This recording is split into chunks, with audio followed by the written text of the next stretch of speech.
Bonjour à tous et bienvenue dans un nouvel épisode de la Pause Tech. Ce mini, moi, sur mon utilisation, ça va être principalement pour faire des razmots et passer proche d'objets parce que j'ai pas envie de prendre le risque de cracher des drones qui valent beaucoup plus cher. Aujourd'hui, je vais vous dire mes astuces et comment faire pour le faire en toute sécurité. Tout de suite, générique.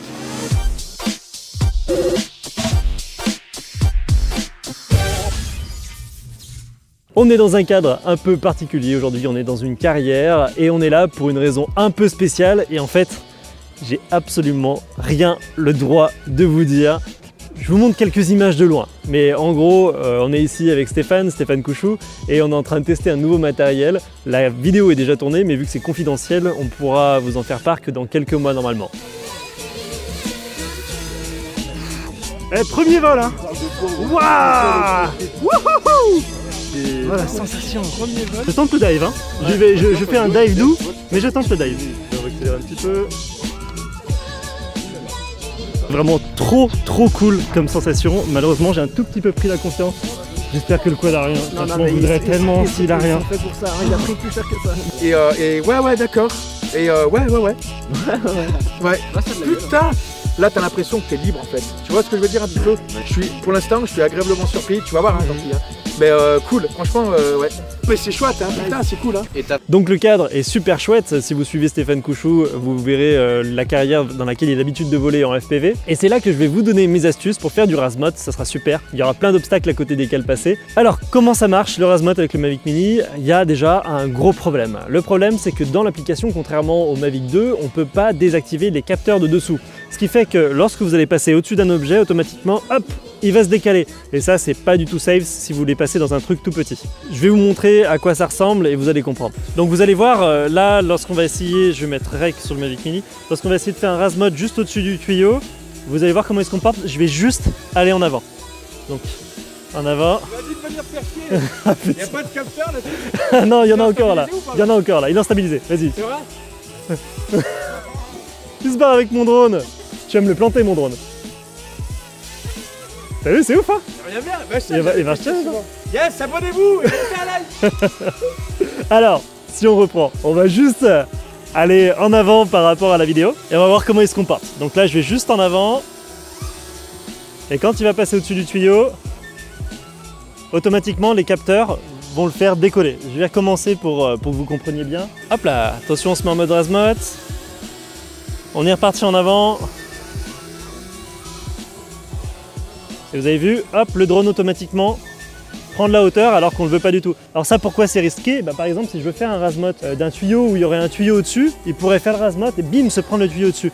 Et moi, j'ai envie de rester complètement maître de ma trajectoire, j'ai envie de rester complètement maître du comportement du drone, et du coup, je veux qu'il me laisse gérer la détection d'obstacles. Alors, qu'est-ce que ça va être l'astuce pour éviter ça, vu qu'on ne peut pas désactiver ce qu'on appelle le VPS, le Visual Positioning System, dans les paramètres de l'application DJI Fly? Et bien, tout simplement, on va le faire version manuelle, c'est-à-dire qu'on va prendre un morceau de scotch et on va directement cacher les capteurs dessous pour qu'ils se mettent en mode ATTI. Donc on va voir si ça marche tout de suite. Et je crois que c'est le do it yourself le plus simple que je vais jamais avoir à faire.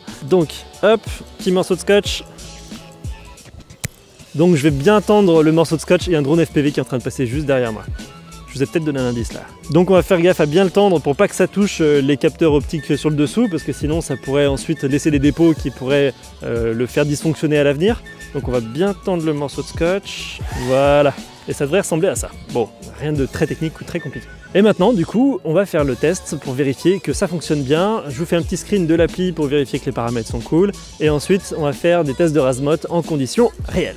Donc là, on va essayer de refaire le même test. Donc vous voyez, là par exemple, je viens de faire démarrer le drone. Vous voyez, là je touche rien et il se déplace quand même. C'est plus aussi stable que le système avec les capteurs enclenchés. Par contre, ce qui va nous intéresser dans notre cas, on va refaire exactement le même test, c'est qu'on va pouvoir être en pilotage complètement manuel. Et là, lorsqu'on va passer au-dessus du tuyau, vous allez voir, je fais qu'avancer. Et là, il ne va pas surélever. Donc, on va pouvoir faire les fameux plans razmot et on va pouvoir faire des trucs un peu plus spectaculaires. Alors, je tiens vraiment à vous donner un message d'avertissement par rapport à cette technique. Là où vous avez l'habitude que le Mavic se stabilise complètement grâce au capteur du dessous et quand vous relâchez la commande, hop, il stabilise automatiquement. Là, quand on va aller à gauche, eh ben, il va dériver à gauche comme ça, il va plus se stabiliser automatiquement. C'est pourquoi je tiens particulièrement à vous faire un message d'avertissement par rapport à cette technique. c'est que là, entre temps, je viens de faire un premier vol hors caméra et il s'est comporté bizarrement vu qu'il y a le scotch qui s'est enlevé. Du coup, ça a laissé un capteur allumé sur les deux. Il s'est pas comporté correctement. Et vous voyez, je me suis fait mal au doigt, je me suis pris un coup d'hélice dans le doigt. Donc vraiment, soyez vigilants par rapport à ça. Le drone n'aura plus le même comportement que vous avez l'habitude d'avoir. Ça pique un peu quand même. Faut jamais sous-estimer, hein, je le répéterai jamais assez, le pouvoir coupant des hélices. C'est pas des jouets. Ça peut crever des yeux, ça peut faire mal aux doigts. Donc faites très attention avec votre drone. On l'oublie souvent lorsqu'on prend confiance dans l'appareil et qu'on l'utilise souvent. Allez, ce que je vous propose, c'est qu'on fasse tout de suite une petite compilation des plans que j'ai tournés en faisant ces razmotes là. C'est parti, image.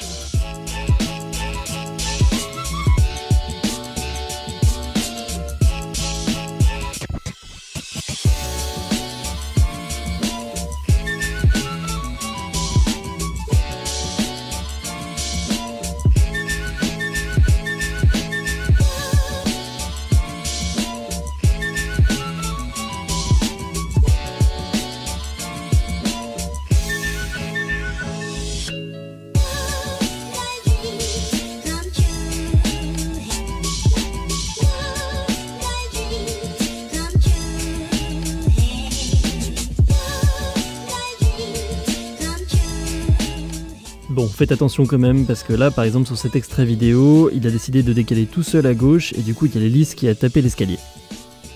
J'ai peut-être fait un tout petit peu le coup quand je l'ai tapé sur l'escalier, mais ça va, il a l'air de bien aller, il continue. Hein. Bon, vous avez vu, du coup, ça marche, hein, le mode razmote avec un DJI Mini sans avoir ce soubresaut. C'est plutôt super, et je pense que je vais m'éclater jusqu'à que je le crache. Je vais m'éclater, je vais continuer à faire des razmotes comme ça parce que je trouve ça super intéressant visuellement parlant. Je trouve que ça rajoute vraiment du punch sur les vidéos. Donc ça sera mon outil à tout faire pour ce genre de plan. J'espère que ce tuto vous aura plu. J'espère que vous êtes impatient de voir la vidéo qui va suivre juste à côté. Si vous voulez nous aider, vous pouvez voir comment faire dans cette vidéo. Spoiler, c'est du Tipeee. Moi je vous souhaite de très bons vols et je vous dis à bientôt pour un nouvel épisode de la Pause Tech. Salut!